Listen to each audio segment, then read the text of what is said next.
Good day, students. You will recall that majority of our tea crops are propagated vegetatively, and the various techniques that are involved in this process mainly are budding and grafting. In this course on AEM 713, I'm going to take you through the slides to know the various techniques that are involved in these propagation techniques, and then the major differences between budding and grafting. It is an interesting course. I want you to ask questions along the line, and feel free to contact me anywhere, anytime. God bless you. I am once again Dr. Godwin A. Hassan. God bless you.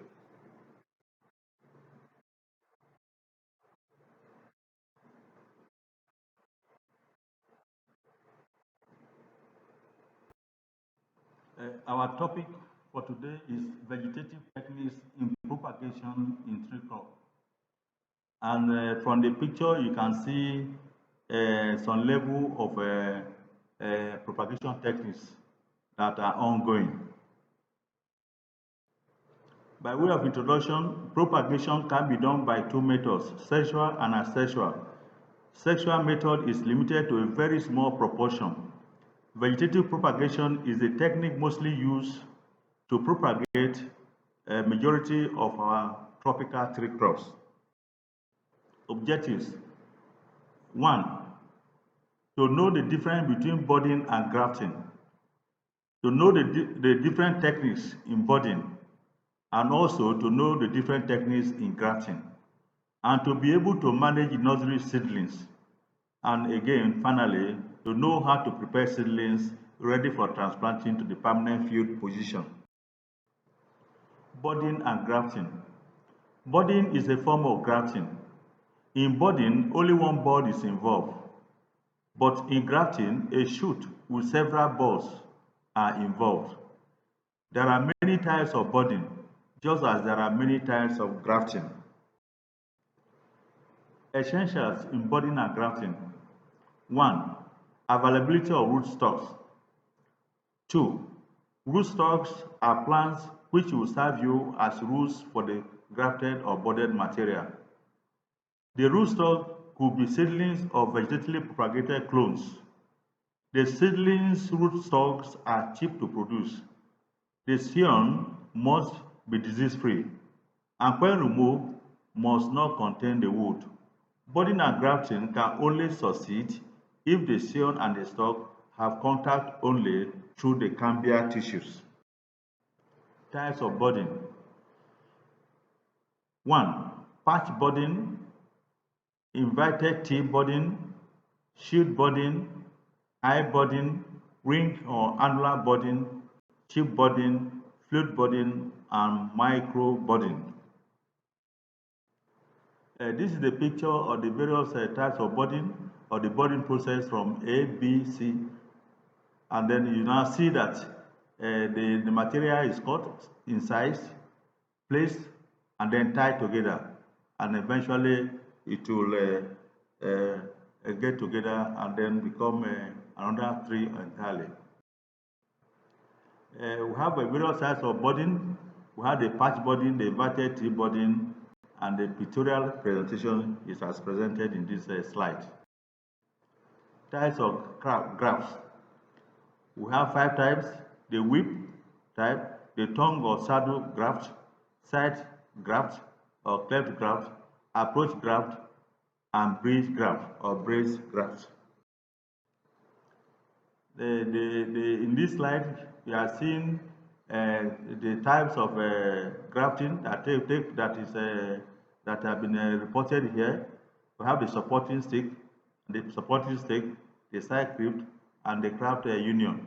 And so it's part of the process of grafting that have been shown pictorially here.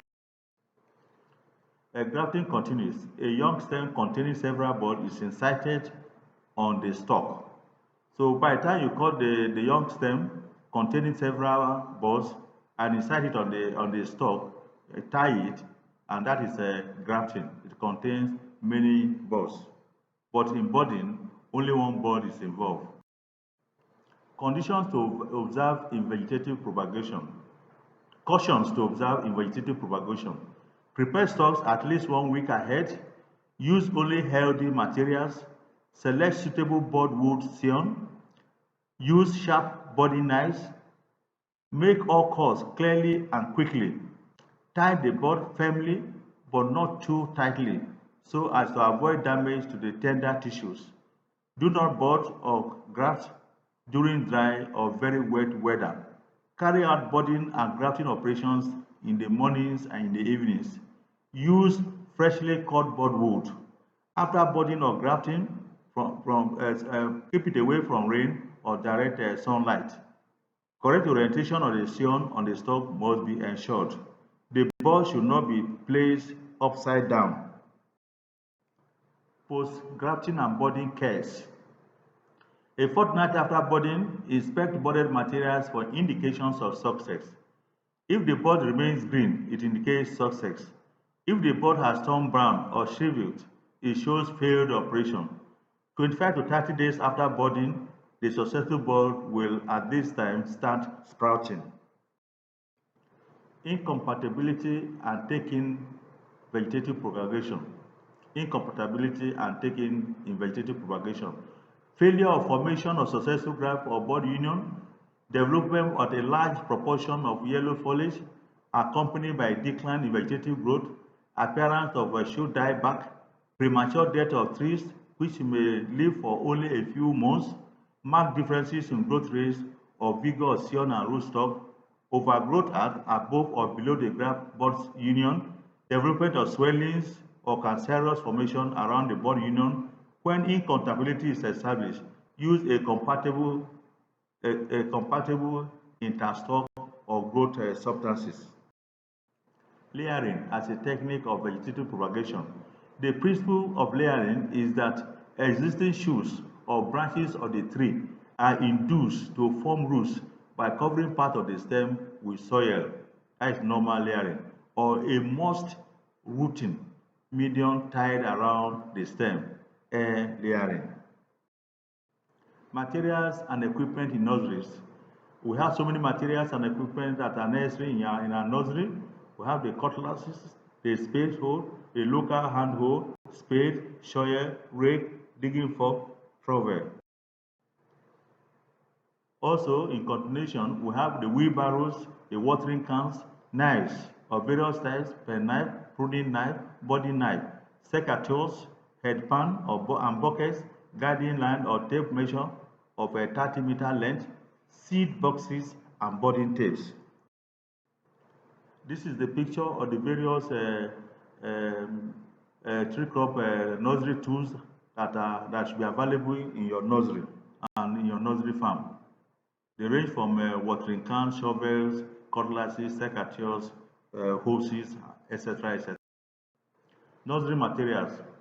The following materials are necessary in every nursery: polythene bags, insecticides and fungicides, herbicides, fertile topsoil, sawdust, manures and fertilizers, and then the plants that are going to use for your body.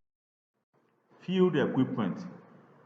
For a successful tree crop plantation, you need the following field equipment: the clearing equipment, the digging equipment, lining up equipment that is for surveying, planting or transplanting equipment, and field maintenance equipment.